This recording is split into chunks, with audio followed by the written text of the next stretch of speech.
Ladies and gentlemen, distinguished guests, good afternoon.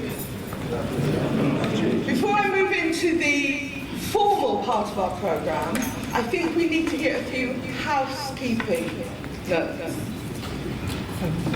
Good afternoon, everybody. Can everybody hear me? Okay, my name is Belle Reardon. I'm the Dynamics Principal Advisor. Just so you know, whilst you're in this room, you can take photographs. However, you can't take photographs in the corridor or as you leave or enter the room. For the ladies, there is a toilet when you come out of this door to your right, and through the alcove. For the gentlemen, it's to your left, and through the alcove. Should you have any questions, please do not hesitate to come and ask myself or my colleagues or volunteers. Could you raise your hands? Please do ask these individuals if you'd like to ask a question. Now, following the meeting, there will be a book signing which will take place at the back of the room. Can I ask that as soon as the meeting finishes, if you do have to collect your book, you go to the back of the room and someone will show you to your book and allow it to be signed. And I would ask that we do not accost our special guests. That is an absolute rule. Once the meeting finishes, we will not have anybody approaching this desk to speak to anybody. Obviously, everybody will say at some point they may know some of the individuals on this table, and I would ask that you find another time to speak to them. Once the meeting finishes, please do not approach the front table. And that's all from me. Thank you very much. Ladies and gentlemen, I now move to our formal programme, the title of which is Africa's Democratic Path and the Search for Economic Transformation. And we will in a very few minutes hear an address by Atomfo Osei Tutu II, King of the Ashanti, with our special guest, Professor Boyosei. But let me start by saying, many of you will know that I have held many events here in the House of Commons for the community, but I do not think I have had a panel as distinguished as the panel I have this afternoon. Not only do we have members of the House of Lords, not only do we have a former president of Ghana, could you stand up, President?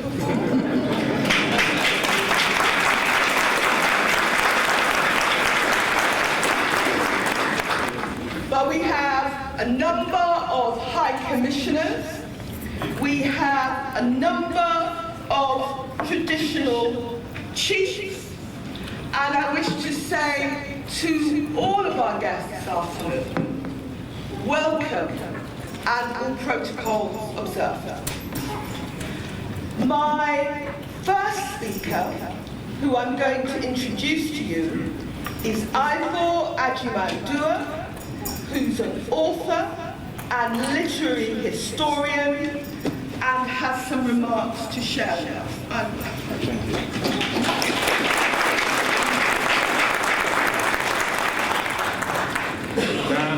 Albert, MP, it is with pleasure that we have in this Parliament the King of Ashanti, Otumfuo Osei-Tutu II, and the Nobel Laureate for Literature, Professor Wole Soyinka. The former is the guardian of an ancient African political heritage, and the latter a primogeniture of his generation's arts and letters. Soyinka has for over 60 years defended this heritage that the king protects, even if through his Yoruba equivalent. His 50-year-old famous play, Dead and the King's Cosmos, is partly about the dignity of African kinship. The 7 signposters, published decades ago, is in defense of African traditional religion. It sets out precepts that most African religious beliefs identified with. It was partly written in anger, following denigration by some scholars that indeed ancient Yoruba systems of belief did not qualify for consideration as religion because, they said, it had no written scriptures. His rejoinder, quoting, "Study the spirituality of this continent." And if we flew, and for instance, visit the palace of the Asante King for the Okude festival, or the Akosidewa, we will realize that the rituals and practices all lead to a compatible end with others. The Ashanti King is as much a Christian and head of the Anglican Church in his ancient kingdom as is also a modern traditional leader. Before the keeper of heritage and our cultural antiphonist speaks, I must explain the importance in the context of the second part of the program. The literary arts in Africa will progress or otherwise in the paradigm of politics and economic choices. Navigation towards retrogression as sources of creativity, whether in Nuruddin Falls, Somalia, or the moral fragments of Maduguri, could only be shifted to happier centers with better social and economic conditions, and with it, creative sources and consumption. May their shadows never shrink, and all the good things around us, published by Ibia Clark Publishing here in England, is what are on offer today. The motivation for co-authoring the first with Lucy Newley, a good friend professor of English language and literature, and a fellow of St. Edmund Hall at Oxford, was to make the point, at least from my perspective, which is that in the history of the Nobel Prize for Literature, no recipient has been as productive in aftermath recognition the way our guest of honor has. Lucy and I were lead campaigners on his behalf in the Oxford Professorship of Poetry contest in 2015. He told us later that if we wanted to win the election, we should have had some training in Nigeria. The book reflects our anxieties and alas, our terms with politics of homegrown interest versus internationalism. The other book, a 400-page anthology, is a carriage of intergenerational creations of the past, the present, and future of African writing. I would like to thank the contributors who made it what it is and recognize the presence of those who are here. Tanzania Morisati from Italy, and a tutor in African arts at the University of Oxford.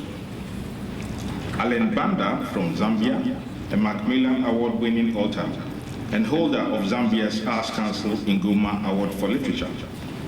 Yababidu from Ghana, a novelist and an award-winning filmmaker. As we do so, I would also like to mention Gus Kislihefo, who introduces us to these works, and from a family of long-standing cultural mediators.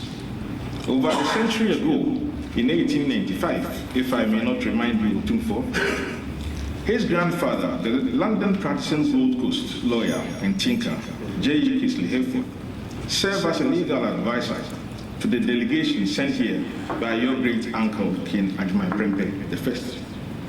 The British had closed in on Asante, as they did with many, and declared it a protectorate or the destruction of your eventual inheritance. Though Prempeh would be exiled to the Seychelles as a weakening strategy, it made the elder Kingsley Hayford an anti-colonialist who wrote on the customs and cultures of Africa.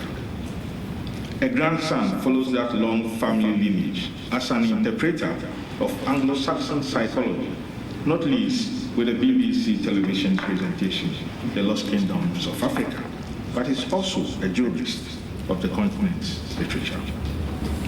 Whilst here, there is also a matter of a little memoir. If the imperial age infringed on the basis of fundamental rights in the colonies, we witness an ironic advocacy for their restoration in post-colonial conditions.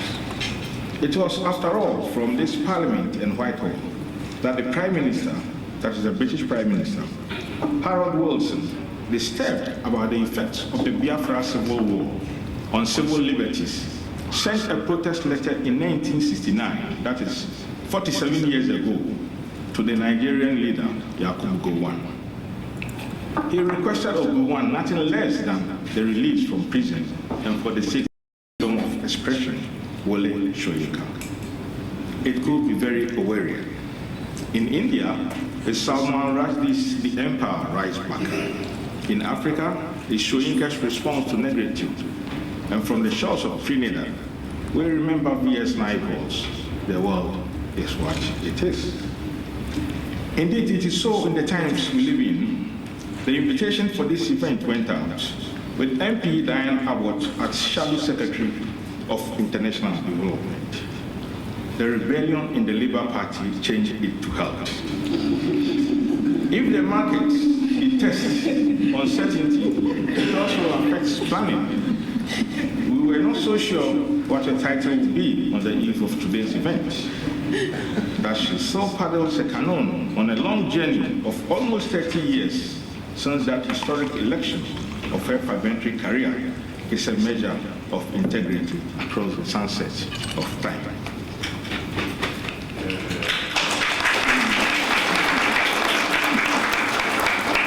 We can only wish her well and our gratitude for hosting this event, which she has for a long time wanted to put together with her colleagues. In Asante, it is said that you cannot thank the king enough, and so we will leave it at not thanking him enough. Nothing, however, prevents us from doing that with Soyinka, so we thank him both for his master spirit in the present, the guidance of the past.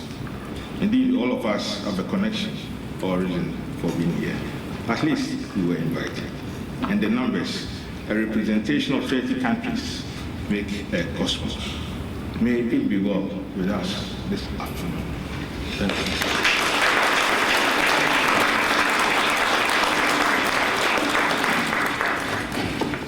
I want to move along to the speaker you're all waiting for. But I want to say a few words about a very distinguished member of the House of Lords who is about to introduce him. It may seem strange to you younger ones, but once upon a time, Lord Bottom and I were young and radical. We like to think we're radicals still. Lord Bottom and I entered the House of Commons in 1987. And we were part of a group of 4 MPs of colour. Lord Batang was the first man of African, specifically Ghanaian descent, to enter the House of Lords. And I was the House of Commons, and I was the first black woman to enter the House of Commons. And we've both had a long and interesting road, which I will refer to. As many of you will know, Lord Batang, when he was Member of Parliament, was in the Cabinet. He was a very distinguished High Commissioner in South Africa, and we're very privileged to have him here to introduce our guest speaker, Lord Batang.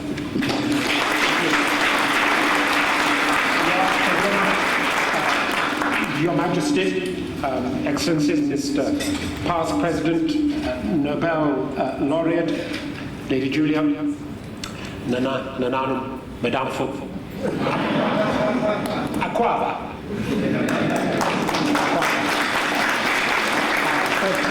particularly, Your Majesty, a warm welcome to you and to Lady Julia. A warm welcome to the Palace of Westminster. We never have to welcome you to London, because although Your Majesty Ashanti rightly claimed you as its own, we never forget in the London Borough of Brent, prior to 1999, your service there. So particularly warm welcome to you. My job is simply to introduce His Majesty to you, as if that were even remotely necessary. But it is not to, it's not to in any way take away from the role of the praisers, because I couldn't do it as melodiously or as effectively as them. But it is to put His Majesty's life and work in the context which it deserves to be put.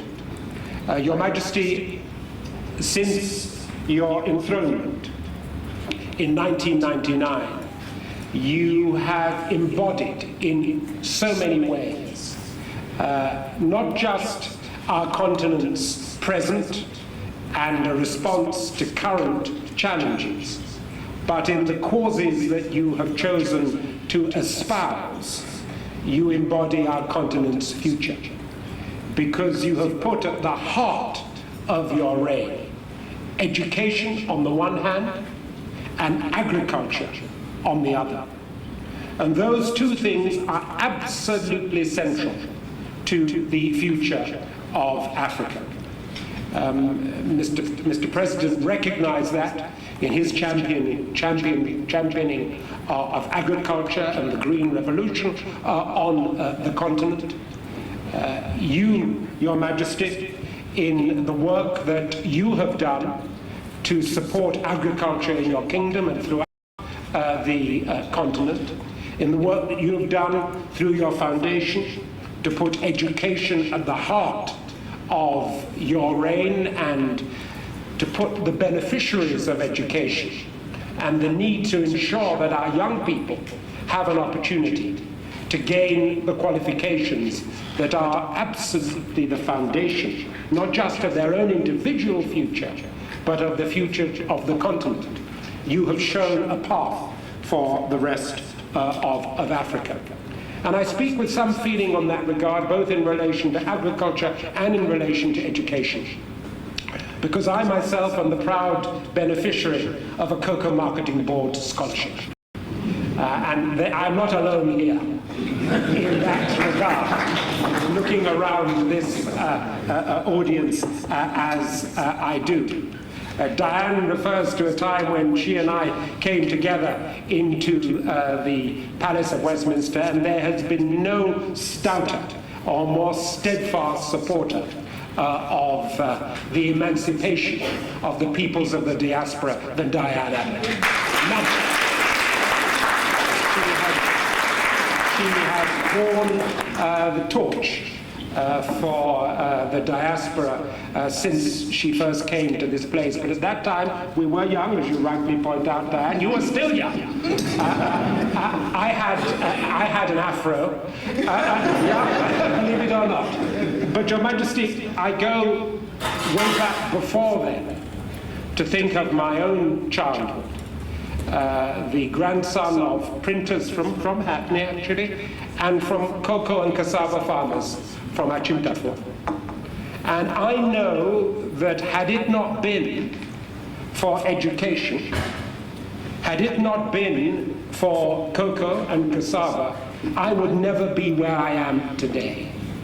And the tragedy is, and you, Your Majesty, have the cudgels on behalf of these upcoming generations, is that there's no way that my late father, Kweku Boateng, could have been educated at Fura Bay and then at King's College on the proceeds of a cocoa farm today. No way could that possibly happen because of what has happened to African agriculture. It is true also, it must be said, that no way today can an African farmer be as sure as my grandfather was able to be assured that one, there were transport links to the nearest port, and that two, that there was a market for their product. They could not be sure of that today. You have spoken, Your Majesty, in your life and work out your reign, the importance of that in terms of development, and the importance of ensuring that every young Ashanti, every young Ghanaian, every young African has access to education. And through your own championing of that cause, through your own personal munificence, you have made that happen. But even more so, Your Majesty,